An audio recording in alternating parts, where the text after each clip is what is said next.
आपने कभी ना कभी यह जरूर सोचा होगा कि अगर आपको एकदम सही स्ट्रेटजी मिल जाए तो आपकी ट्रेडिंग पूरी तरह से बदल सकती है। आपने YouTube पर ढेरों वीडियो देखे, अलग अलग कम्युनिटीज ज्वाइन की, कई कोर्सेज भी खरीदे और फिर एक समय ऐसा आया जब आपको लगा कि SAMC यानी स्मार्ट मनी कॉन्सेप्ट्स ही वो चीज है जो आपकी ट्रेडिंग लाइफ बदल देगी। आपने ऑर्डर ब्लॉक्स समझे, FEG सीखा, लिक्विडिटी स्विप्स पर काम किया, BOS और CHOCH जैसे कॉन्सेप्ट्स को पकड़ने की कोशिश की। कुछ महीनों तक ट्रेडिंग की, कुछ ट्रेड्स अच्छे गए लेकिन ज्यादातर उम्मीद के मुताबिक नहीं चले। फिर किसी ने आपको बताया कि असली गेम तो ICT है, इनर सर्कल ट्रेडर का ओरिजिनल फ्रेमवर्क जिससे SAMC निकला है। फिर आप ICT की तरफ मुड़ गए। आपने PDRH सीखे, ICT गिल जॉन्स को समझा, जुड स्विंग पर ध्यान दिया और ऑप्टिमल ट्रेड एंट्री ढूंढने लगे। एक बार फिर कुछ ट्रेड्स कामयाब हुए लेकिन ज्यादातर वैसा रिजल्ट नहीं दे पाए जैसा आपने सोचा था। अब आप एक कंफ्यूजन में फंसे हुए हैं। ICT बेहतर है या SAMC? ओरिजिनल फ्रेमवर्क फॉलो करें या उसका सिंपल वर्जन? क्या अपनाएं और क्या छोड़ें? और इसी सवाल में उलझकर आप शायद महीनों से या शायद सालों से वहीं खड़े हैं। लेकिन ये वीडियो उस कंफ्यूजन के बारे में नहीं है जो आपको स्ट्रेटेजी को लेकर है। ये उस गहरे कंफ्यूजन के बारे में है जो आपके अंदर चल रहा है और जिसे आपने अब तक ठीक से पहचाना नहीं है। सबसे पहले ये समझते हैं कि ICT और SAMC के बीच ये बहस आखिर शुरू कहां से हुई। ICT यानी इनर सर्कल ट्रेडर, ये माइकल हडलस्टन का बनाया हुआ एक फ्रेमवर्क है जिसमें उन्होंने मार्केट को एक अलग नजरिए से समझाने की कोशिश की। उनके अनुसार मार्केट किसी रैंडम तरीके से नहीं चलती बल्कि एक खास एल्गोरिदम के हिसाब से मूव करती है, जहां रिटेल ट्रेडर्स को एक तरह से सिस्टमैटिक तरीके से ट्रैप किया जाता है। उनके कॉन्सेप्ट्स जैसे liquidity pools, displacement, fair value gaps और प्राइस डिलीवरी, ये सब मिलकर एक बड़े और काफी डीप फ्रेमवर्क का हिस्सा बनाते हैं जिसे सही तरीके से समझने में काफी समय लग सकता है। अब बात करते हैं SMC यानी स्मार्ट मनी कॉन्सेप्ट्स की। ये असल में ICT का ही एक सिंपल और ज्यादा पॉपुलर रूप है जिसे ट्रेडिंग कम्युनिटी ने अपनाया, थोड़ा बदला और आसान भाषा में समझाने लायक बना दिया। दोनों का बेसिक आइडिया एक ही है, ये समझना कि बड़े इंस्टीट्यूशनल प्लेयर्स मार्केट में कहां एंट्री लेते हैं और क्यों लेते हैं, ताकि उसी दिशा में रिटेल ट्रेडर भी अपने ट्रेड्स प्लान कर सके। मतलब अगर आप SMC समझते हैं तो कहीं ना कहीं आप ICT की नींव को छू चुके हैं। फिर भी सवाल यह है कि ट्रेडर्स बार बार एक से दूसरे की तरफ क्यों भागते रहते हैं, क्योंकि असली दिक्कत स्ट्रेटजी में नहीं होती। जब कोई ट्रेडर SMC सीखता है और उसे अच्छे रिजल्ट नहीं मिलते तो उसका पहला रिएक्शन होता है शायद इस स्ट्रेटजी में ही कुछ कमी है। फिर वो सोचता है कि क्यों ना डायरेक्ट ओरिजिनल सोर्स यानी ICT को सीखा जाए। लेकिन जब ICT सीखने के बाद भी रिजल्ट वैसा नहीं आता, जो कि काफी कॉमन है, तो फिर उसे लगता है कि ICT बहुत ज्यादा कॉम्प्लेक्स है, SMC ज्यादा प्रैक्टिकल है, और यहीं से ये चक्कर फिर से शुरू हो जाता है। ये जो बार बार बदलने वाला लूप है, ये असल में एक साइकोलॉजिकल डिफेंस मैकेनिज्म होता है।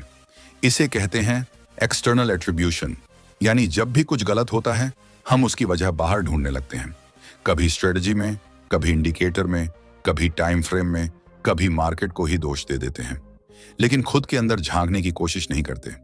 और यही वो जगह है जहां ज्यादातर ट्रेडर्स अटक जाते हैं। बाहर जवाब खोजते रहते हैं जबकि असली जवाब उनके अंदर छिपा होता है। अब एक बात साफ साफ सुन लो जो शायद थोड़ी असहज लगे, ICT और SAMC दोनों ही काम करते हैं। यह सुनकर हो सकता है आपको लगे कि यह बस एक सामान्य सी बात है, लेकिन जरा ध्यान से सोचिए। इस दुनिया में ऐसे कई ट्रेडर्स हैं जो सिर्फ ICT कॉन्सेप्ट्स के दम पर लगातार प्रॉफिट कमा रहे हैं, जहां रिटेल ट्रेडर्स को एक तरह से प्लान तरीके से ट्रैप किया जाता है। उनके कॉन्सेप्ट्स जैसे liquidity pools, displacement, fair value gaps and price delivery, ये सब मिलकर एक बड़े और गहराई वाले फ्रेमवर्क का हिस्सा बनते हैं जिसे सही तरीके से समझने में काफी समय लग सकता है। अब बात करें SMC यानी स्मार्ट मनी कॉन्सेप्ट्स की। ये मूल रूप से ICT का ही एक आसान और ज्यादा पॉपुलर वर्जन है जिसे ट्रेडिंग कम्युनिटी ने अपनाया, थोड़ा बदला और सिंपल तरीके से समझाने लायक बना दिया। दोनों का बेसिक आइडिया एक ही है, ये समझना कि बड़े इंस्टीट्यूशनल प्लेयर्स मार्केट में कहां और क्यों एंट्री लेते हैं ताकि रिटेल ट्रेडर भी उसी दिशा में अपने ट्रेड्स ले सके। इसका मतलब ये है कि अगर आप SMC समझते हैं तो आप पहले ही ICT की नींव को कहीं ना कहीं समझ चुके हैं। लेकिन फिर भी सवाल वही रहता है, ट्रेडर्स बार बार एक से दूसरे सिस्टम की तरफ क्यों भागते रहते हैं? क्योंकि असली समस्या स्ट्रेटजी में नहीं होती।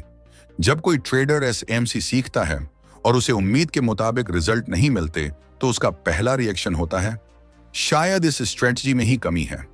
फिर वो सोचता है कि क्यों ना सीधे ओरिजिनल सोर्स यानी ICT को सीखा जाए। लेकिन जब ICT सीखने के बाद भी वैसा रिजल्ट नहीं आता, जो कि काफी आम बात है, तो उसे लगने लगता है कि ICT बहुत ज्यादा कॉम्प्लेक्स है, SMC ज्यादा प्रैक्टिकल है, और फिर वही चक्र दोबारा शुरू हो जाता है। ये जो बार बार बदलने का चक्र है, ये असल में एक साइकोलॉजिकल डिफेंस मैकेनिज्म है। इसे एक्सटर्नल एट्रीब्यूशन कहते हैं, यानी जब भी कुछ गलत होता है हम उसकी वजह बाहर ढूंढते हैं। कभी स्ट्रेटजी को दोष देते हैं, कभी इंडिकेटर को, कभी टाइम फ्रेम को, कभी मार्केट को, लेकिन खुद के अंदर झांकने से बचते हैं।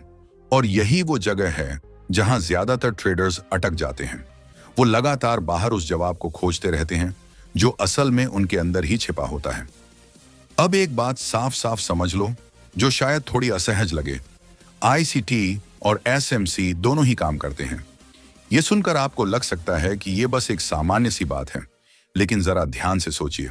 इस दुनिया में ऐसे कई ट्रेडर्स हैं जो सिर्फ ICT कॉन्सेप्ट्स का इस्तेमाल करके लगातार प्रॉफिट कमा रहे हैं। दुनिया में ऐसे ट्रेडर्स भी हैं जो SMC के सिंपल वर्जन को अपनाकर लगातार प्रॉफिट कमा रहे हैं। वहीं कुछ लोग सिर्फ price action, supply demand, technical analysis या यहां तक कि प्योर ऑर्डर फ्लो के दम पर भी कंसिस्टेंटली प्रॉफिटेबल हैं। अगर सच में सिर्फ स्ट्रेटजी ही सब कुछ होती तो हर ICT ट्रेडर प्रॉफिटेबल होता, हर SMC ट्रेडर पैसा कमा रहा होता। लेकिन रियलिटी कुछ और है। एक ही स्ट्रेटजी को जानने वाले दो लोग होते हैं, एक लगातार कमाता है, दूसरा बार बार हारता है। तो फर्क कहां आता है? फर्क आता है एग्जीक्यूशन में, साइकोलॉजी में, डिसिप्लिन में और अपने बनाए हुए रूल्स को ईमानदारी से फॉलो करने की क्षमता में। और यही वो सच्चाई है जिससे ज्यादातर ट्रेडर्स बचना चाहते हैं, क्योंकि स्ट्रेटजी बदलना आसान होता है, लेकिन खुद को बदलना सबसे मुश्किल काम होता है। प्रसिद्ध ट्रेडिंग ऑथर मार्क डगलस ने अपनी किताब ट्रेडिंग इन द जोन में एक बहुत गहरी बात कही है। ट्रेडिंग में सिर्फ एक एज होना काफी नहीं है, उस एज को हर बार सही तरीके से लागू करने की क्षमता होना ज्यादा जरूरी है। और यह क्षमता आती है साइकोलॉजिकल कंसिस्टेंसी से, ना कि स्ट्रेटजी के ज्यादा कॉम्प्लेक्स होने से। आप चाहे ICT के सबसे एडवांस कॉन्सेप्ट्स क्यों ना जानते हो, अगर आपका माइंडसेट स्टेबल नहीं है, अगर आप हर ट्रेड में डर रहे हैं, हर लॉस के बाद गुस्से में आकर रिवेंज ट्रेड ले रहे हैं या थोड़ा सा प्रॉफिट मिलते ही जल्दी एग्जिट कर जाते हैं, तो कोई भी स्ट्रेटजी आपको लंबे समय तक कंसिस्टेंट रिजल्ट नहीं दे पाएगी। ये सुनने में थोड़ा कठोर लग सकता है, लेकिन यही सच्चाई है। और अच्छी बात यह है कि यही सच्चाई आपको आजाद भी कर सकती है, क्योंकि इसका मतलब यह है कि आपको बार बार नई स्ट्रेटजी ढूंढने की जरूरत नहीं है, आपको अपनी साइकोलॉजी पर काम करने की जरूरत है। अब समझते हैं कि ICT वर्सेस SMC की यह बहस इतनी आकर्षक क्यों लगती है। जब कोई ट्रेडर लगातार लॉस में होता है और अंदर से फ्रस्ट्रेटेड होता है, तो उसका दिमाग एक आसान रास्ता ढूंढता है और स्ट्रेटजी बदलना उसे एक आसान हल जैसा लगता है, जैसे वो कुछ कर रहा है, आगे बढ़ रहा है। आप YouTube खोलते हैं, नए वीडियो देखते हैं, नए कॉन्सेप्ट सीखते हैं और कुछ समय के लिए आपको लगता है कि आप प्रोग्रेस कर रहे हैं, लेकिन असल में वो एक फॉल्स सेंस ऑफ प्रोग्रेस होता है। ये एक तरह का डोपामिन हिट है, कुछ नया सीखने का एक्साइटमेंट, एक नई शुरुआत का जोश और ये उम्मीद कि इस बार सब सही हो जाएगा। लेकिन सच ये है कि ये असली प्रोग्रेस नहीं होती। असली प्रोग्रेस तब शुरू होती है जब आप एक ही स्ट्रेटजी को इतनी गहराई से समझ लेते हैं कि मार्केट में उसके सेटअप्स आपको खुद ब खुद दिखने लगते हैं, बिना किसी कंफ्यूजन के, बिना बार बार सोचने के। और ये जो गहराई होती है वो ICT से SMC या SMC से ICT में बार बार कूदने से कभी नहीं आती। वो आती है एक ही चीज पर लगातार काम करने से, घंटों की प्रैक्टिस, स्क्रीन टाइम और धैर्य से। यहां एक बहुत कॉमन पैटर्न है जो ज्यादातर लूजिंग ट्रेडर्स में दिखता है।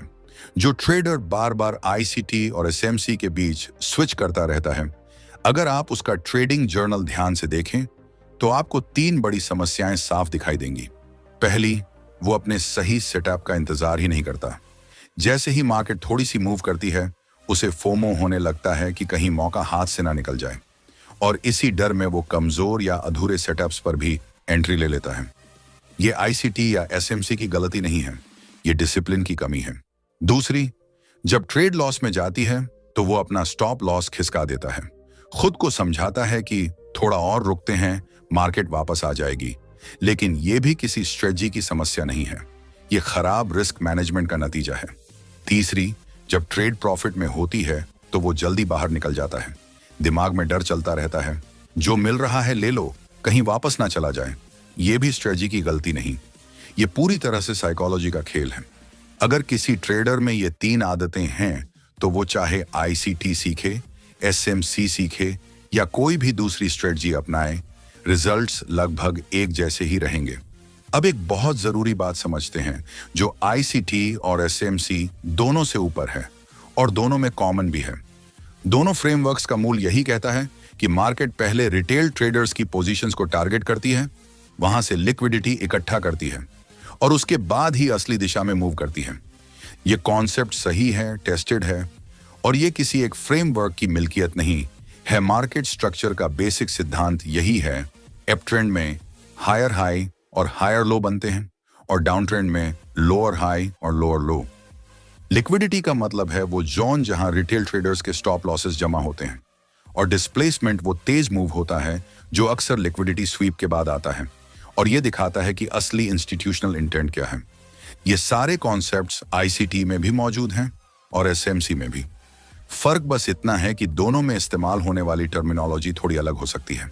इसलिए अगर आप इन कोर आइडियाज को सच में समझ लेते हैं, चाहे किसी भी नाम से, तो आपको बार बार एक सिस्टम से दूसरे सिस्टम में जाने की जरूरत नहीं पड़ेगी। लेकिन यहां एक और साइकोलॉजिकल ट्रैप आता है। बहुत सारे ट्रेडर्स इन कॉन्सेप्ट्स को सिर्फ थ्योरी में समझ लेते हैं। वो आराम से बता सकते हैं कि एफवीजी क्या होता है, ऑन ऑर्डर ब्लॉक क्या होता है, या लिक्विडिटी स्वीप कैसे बनता है।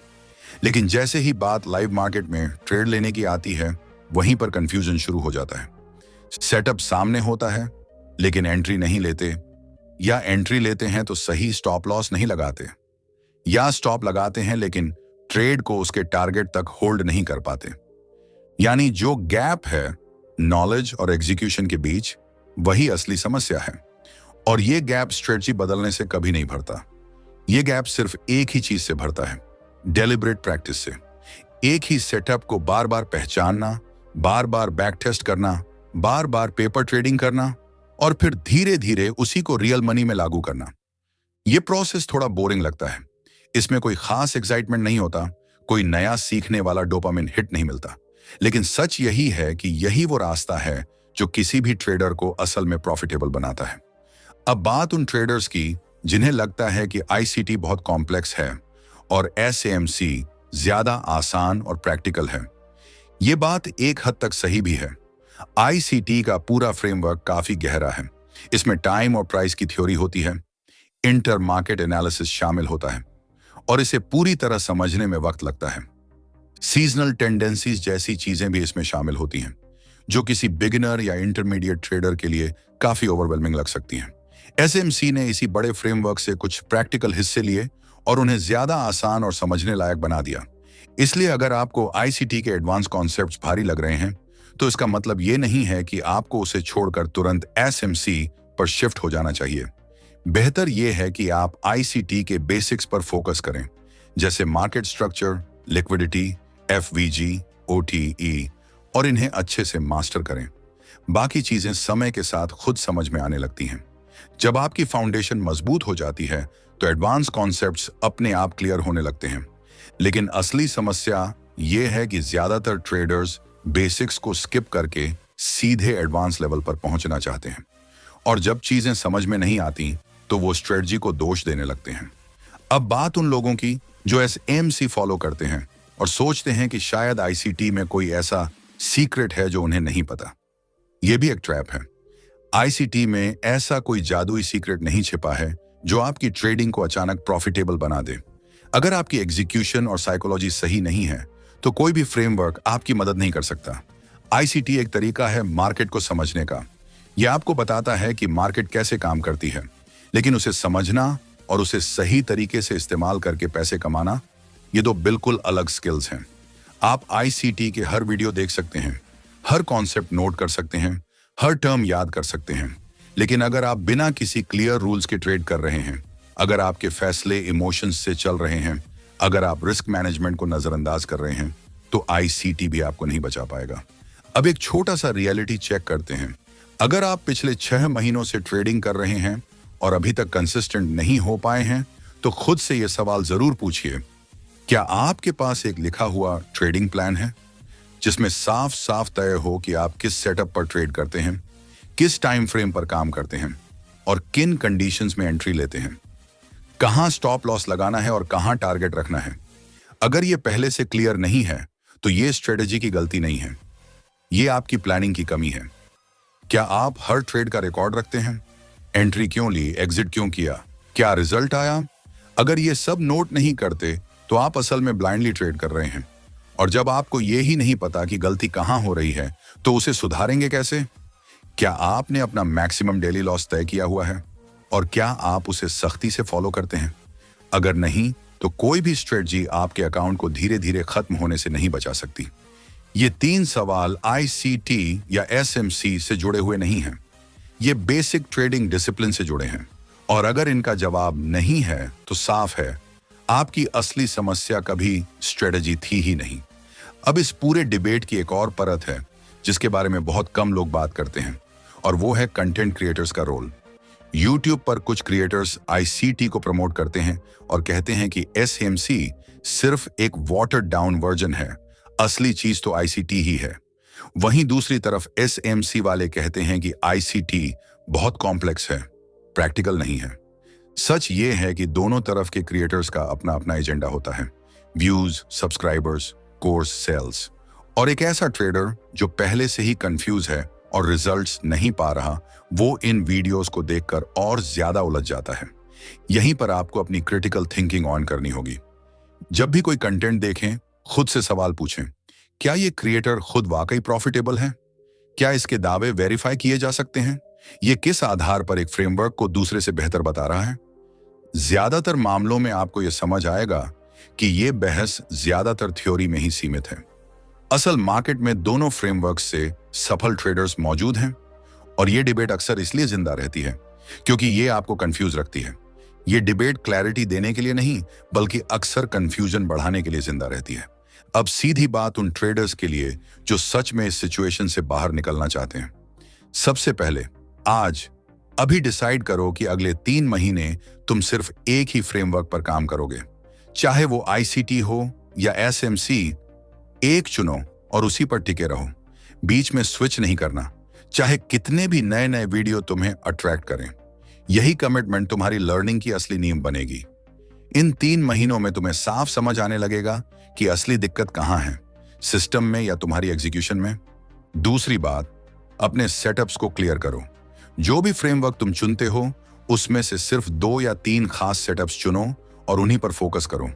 उन्हें गहराई से समझो, उनका बैक टेस्ट करो, कम से कम 50 से 100 पुराने चार्ट्स पर देखो।